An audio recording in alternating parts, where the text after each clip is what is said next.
Now बेटा functions है protoplasm. Protoplasm act as a store of vital chemical like amino acid, protein, sugar and vitamins. यानी कि आपका जो प्रोटोप्लाज्म है इसमें डिफरेंट टाइप के आपके जो केमिकल्स होते हैं, जैसे अमीनो एसिड है, प्रोटीन है, शुगर है, वाइटामिन्स है, ये सारे स्टोर होते हैं आपके प्रोटोप्लाज्म में। अब इसके बाद है आपका सेल ऑर्गेनेलीज में क्या होता है, ये बेटा डिफरेंट जो पार्ट्स होता है सेल का डिफरेंट फंक्शंस को परफॉर्म करता है। जैसे हम सबसे पहले गोल्गी एपरेटस की बात करें, गोल्गी एपरेटस होता है, आपकी जो स्ट्रक्चर्स होती है गोल्गी एपरेटस की थोड़ी सी डिफरेंट होती है। इस तरह की आपकी कुछ स्ट्रक्चर्स आपकी गोल्गी एपरेटस में इस तरह की स्ट्रक्चर्स आपकी प्रेजेंट होती हैं।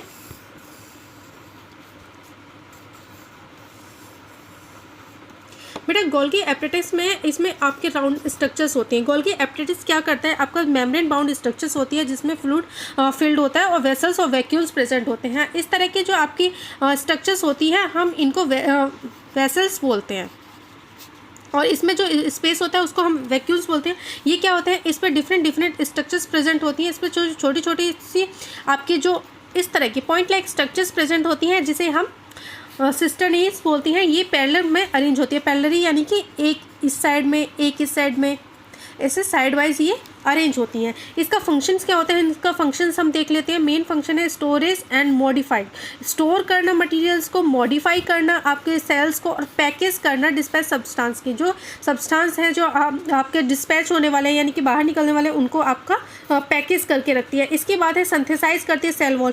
आपने पीछे हमने पढ़ा था कि सेल की स्ट्रक्चर क्या होती है, सेल वॉल होती है, प्लाज्मा मेम्ब्रेन होती है, लाइसोसोम्स होते हैं।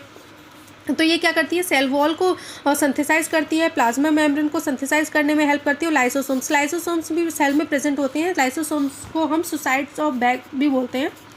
सुसाइड्स ऑफ बैग्स क्यों बोलते हैं, क्योंकि बेटा ये क्या करते हैं, फीड करते हैं सेल्स को। लाइसोसोम्स कई बार क्या होता है कि जब ये आपको जो पर्टिकुलर मटेरियल नहीं मिल पाता तो लाइसोसोम्स अपनी ही सेल को फीड करने लगते हैं, अपनी ही सेल को फीड करने लगते हैं और उसको डैमेज करते हैं। इसलिए हम इसको सुसाइड बैग्स भी बोलते हैं, suicide bags of the cell भी बोलते हैं। इसके बाद है एंडोप्लाज्मिक रेक्टिकुलम।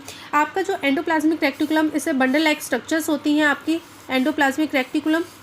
अब बेटा इस पर ऐसे पॉइंट लाइक स्ट्रक्चर्स प्रेजेंट होती हैं। एंडोप्लाज्मिक रेक्टिकुलम आपका दो टाइप्स के होते हैं, एक होता है आपका स्मूथ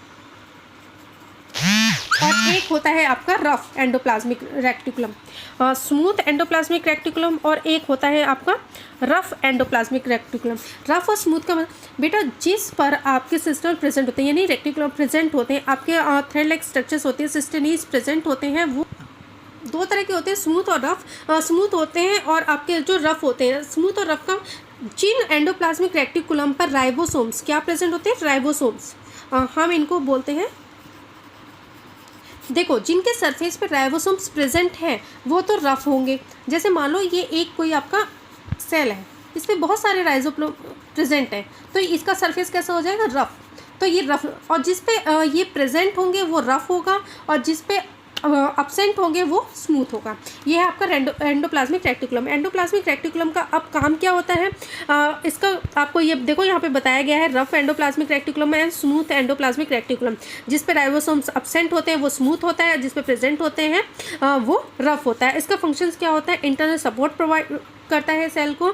इसके साथ साथ वेरी सब्सटेंस जैसे nuclear membrane and plasma membrane इसको हेल्प करता है ट्रांसपोर्ट करने में मटेरियल्स को। इसके बाद जो आपका रफ एंडोप्लाज्मिक रेक्टिकुलम होता है वो ट्रांसपोर्ट करता है प्रोटीन का, और जो स्मूथ होता है वो ट्रांसपोर्ट करता है लिपिड्स का, यानी कि हमारी बॉडी में ट्रांसफर कर रही है एक सेल से दूसरे सेल पे हमारा प्रोटीन और लिपिड कैसे जा रहा है, एंडोप्लाज्मिक रेक्टिकुलम। फिर राइबोसोम्स, अभी हमने बताया राइबोसोम्स प्रेजेंट होते हैं, उसको हम क्या बोलते हैं, रफ बोलते हैं, और जिस पे एब्सेंट होते हैं उसे स्मूथ बोलते हैं। तो राइबोसोम्स है क्या, अब राइबोसोम्स के बारे में पढ़ें, ये क्या है। राइबोसोम्स क्या होते हैं, स्मॉल डेंस स्फेरिकल बॉडीज होती हैं जो फ्रीली मैट्रिक्स पे से के साथ अटैच होती हैं।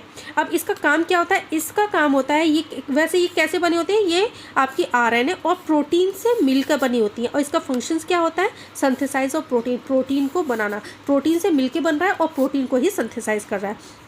माइटोकॉन्ड्रिया, माइटोकॉन्ड्रिया होती है बेटा स्मॉल रोड लाइक स्ट्रक्चर्स होती हैं, आपकी छोटी सी सेल्स होती हैं जो आपकी स्ट्रक्चर्स होती हैं, कुछ इस तरह से आपकी स्ट्रक्चर्स होती है। इसकी इस तरह से मैं रफली डायग्राम बना रही हूँ, आपको अच्छे से समझ में आ जाएगा। इस तरह से इसकी स्ट्रक्चर्स होती है। हम माइटोकॉन्ड्रिया को power house of the cell भी बोलते हैं। पावर हाउस क्यों कहते हैं, जितनी भी एनर्जी हमारी रिलीज हो रही है, मैं यहाँ पे लिख देती हूँ, पावर हाउस क्यों बोलते हैं? जितनी भी हमारी एनर्जी स्टोर हो रही है वो हमारी पावर हाउस इस माइटोकॉन्ड्रिया में ही होती है, इसलिए हम माइटोकॉन्ड्रिया को पावर हाउस ऑफ सेल कहते हैं। आप इसे एक बार पढ़ के देखिए, आपको समझ में आ जाएगा।